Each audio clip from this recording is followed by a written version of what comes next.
Mga unconsolidated na jeep as in UV Express tatawan in konsiderasyon kan LTFRB na makabiyahe liwat sa mga rutang dikit ang nagbabiyaheng consolidated units. Kung ano ang mga kinakaipuhan kan mga operator na may unconsolidated units, tanganing liwat na makapagbiyahe. Aramunta sa report ni Chris Novello. Maduwang bulan nang dain nakakapasada ang jeepney na ini. Hindi makalisday makahabol sa deadline kan PUV consolidation kan Abril 30, mantan nakahanap naman ibang trabaho ang dating driver. Saro sa nainisa 9% kan mga unconsolidated PUV sa Bicol Region.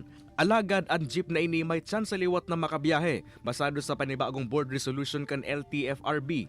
Tutugutan na kaya magpasada ang mga unconsolidated PUV sa mga rutang may hababang numero nin consolidated unit. Ininganeng masyerto na sufisyente ang numero kan public transportation sa mga lugar na may hababang numero ning authorized units. Alagad igwaman giraray ning kondisyon. Saro po ka na kondisyon, nasusaro na ruta, 4 and below a number of authorized units na nagbabiyahe lang. Kasi kung ini po talaga data tutugutan, kukunyanta po na dahil yan kimaserbi sa area na yan.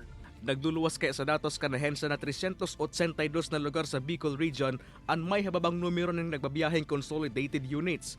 Dahil naman kay puha magsumitir ng consolidation ang mga unconsolidated PUV nganing makabiyahe alagad kinakaipuha na magkaigwaning Local Public Transport Route Plan o LPTRP.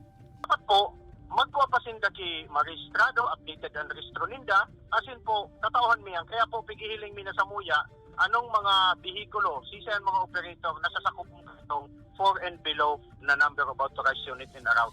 Mapaluwas man ang ahensya ng special permit sa mga unconsolidated PUV na tutugutang liwat na makapamasada. Kay banan si Jivel Obiso, Chris Novello, Balitang Bicolandia.